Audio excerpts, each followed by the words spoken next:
Alright, this is going to be a video for the GTO guys, talking about the balance of performance with their vehicles, and how to do it right and how to do it wrong.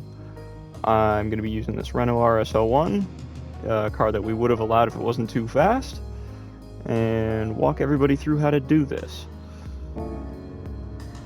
The most important thing is using the biggest turbo you can get. If you don't do that, you're just losing speed. So, high RPM if you have it, medium RPM if that's the next best option. You're also required to be on softs. Make sure you have those. Your racing transmission will allow you to customize gear ratios and typically lowers the performance rating of your car, letting you go faster. For balance, you will also need power restrictor and ballast. That's really all you need.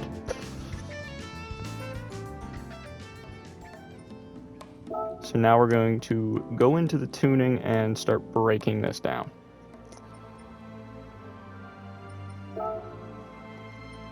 So make sure you're on your softs. That's the most important thing and will have the biggest swing on your performance rating. Then next up is you have to start looking at your downforce, because there's very few things that affect your performance. It's pretty much just your power, your weight, and your downforce. Increasing your front downforce typically raises your performance rating. Decreasing it lowers it. It's in your best interest to run as little front downforce as possible. You can make up for most handling woes through your suspension tuning. Rear downforce does the opposite. You go lower and the car will get faster. You go higher and the performance rating will lower. I also recommend being low on this, as being much higher on your rear downforce over your front will make a significant understeer condition. Now you're going to balance your power. One slider will always leave you with more power over the other.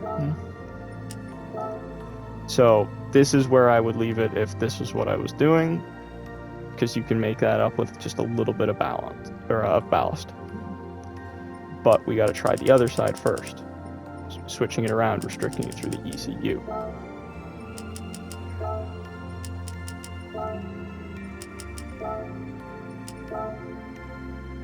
So 575 if you restrict through the ECU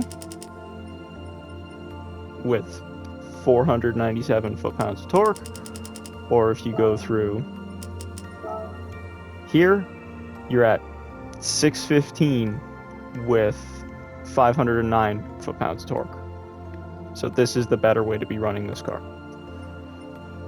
Then you want to add as little ballast as you can while still getting the car to meet spec.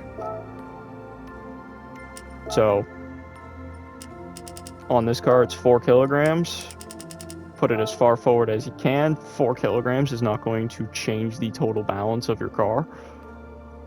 And that's how you can very easily get your car to run very fast down a straightaway, still be good in a corner once you work on the suspension, not burn up your tires, not burn through your fuel. It's a very simple thing once you understand how to do it.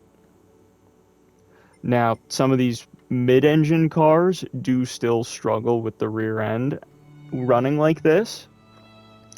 For those cars, you might add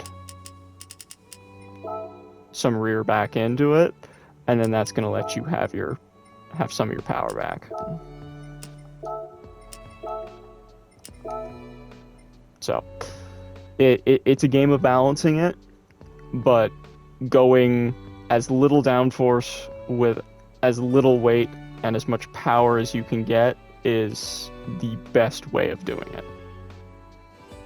Hope this helps some of you.